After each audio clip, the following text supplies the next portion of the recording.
So has Boko Haram been completely defeated? From the beginning, we've been saying that we lack certain weapons to confront the Boko Haram because of the nature of terror attacks and, of course, the environment. And we've been trying to get these weapons. At least we received 60-something to 75% or so of this, and we believe that we are reasonably equipped now to confront this Boko Haram. And that is the tonic. You cannot fight militia groups that don't respect international laws. Why has there been the sudden step up of operations against Boko Haram? Some people think it's because you're afraid that you could lose the election on the issue of insecurity. It's out of ignorance.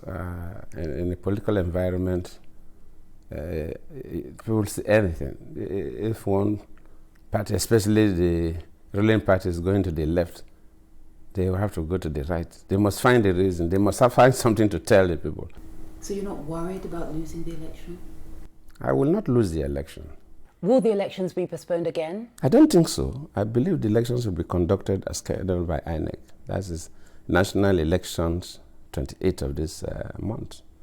I don't see why we should postpone again, because I'm quite impressed with the successes going on in the north. There's a misunderstanding about the postponement. In 2011, we conducted elections in Nigeria. We had Boko Haram. The fact is that within this period, somehow the level of build-up of the Boko Haram was quite serious. And from all indications, from signals the security agencies got, people are trying to use them to disrupt the elections. In 2011, there was no such signals. And if you disrupt elections in a number of states, especially for presidential election, it will affect declaration of results.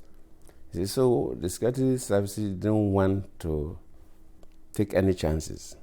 They did not tell Nigerians that they must rout Boko Haram 100% before elections could be conducted. But they want to degrade Boko Haram to the extent that they will no longer have that kind of strength that will come out and disrupt elections. That is the key thing. In terms of taking over our territories, yes, we will take over all our territories, and very soon there will be no part of Nigeria where they will erect a flag and say this is a Boko Haram territory. That we will do. But what I'm saying is that even if you do that, that does not mean that you'll insulated from terror attack. That's what I'm saying. But gradually, with improvement in terms of technology and monitoring, we'll be able to bring it down. When we take over all the territories they are holding, they are becoming weaker. Now we'll improve our monitoring using superior technology to monitor the activities. Then we'll begin to pick them and, of course, frustrate the activities. So over the period, it will go. We cannot live with terror. No, we can't. We must stop it. Would you say you undermine the seriousness of this group? Would you say you mishandled this crisis? No. It's not a question of mishandling. Boko Haram didn't start with me. There are rumors that you want to remove the chairman of the Independent National Electoral Commission. Is that true?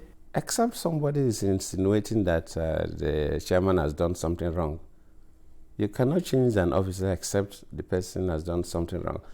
Government does not wake up, whether at the state level or federal level, the governor or the president does not wake up and change somebody. Especially INEC is a very, very sensitive body. So for me to change INEC chairman, people must, both Nigerians and non-Nigerians, will ask questions. So you cannot wake up and change INEC chairman. I've never discussed with any human being on earth about changing INEC chairman. There's a perception that corruption has gotten worse under President Goodluck Jonathan. What do you say? Even the corruption issues, even if you look at the perception, the corruption perception index, yes, people talk about corruption now because it becomes a political issue. And when you promote something to the level of politics, of course, normally is blown out of proportion.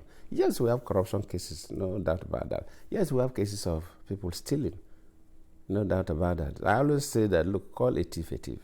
I'm not saying that Nigeria, that we don't have these elements of corruption or stealing. If you start from a CBN governor, the former CBN governor, who initially said that $49.8 billion we are missing.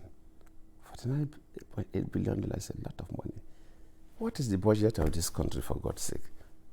Our budget has been about 3 point something trillion naira. That's roughly about, and the average, our budget has been 18 to $20 billion a year. The Nigerian budget roughly has been about between 18 and $20 billion a year, the federal government budget. And you're saying we lose 49.8. If today we lose 49.8 billion, federal government and state governments will not pay salaries. I don't know how it came by that figure. The next moment, it changed from 49.8 to $12 billion. The next day, it was 20 billion. Up to this time, I don't know which is the correct accusation. Of course, the Senate set up a committee and they used consultants.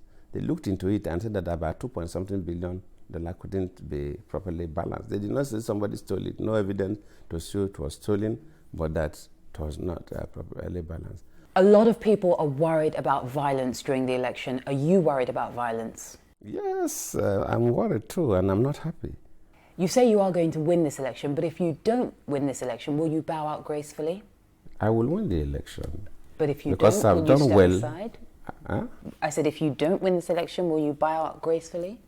If by default somebody wins the election, of course, I'll go to my village. The country is not my father's estate. I want to serve.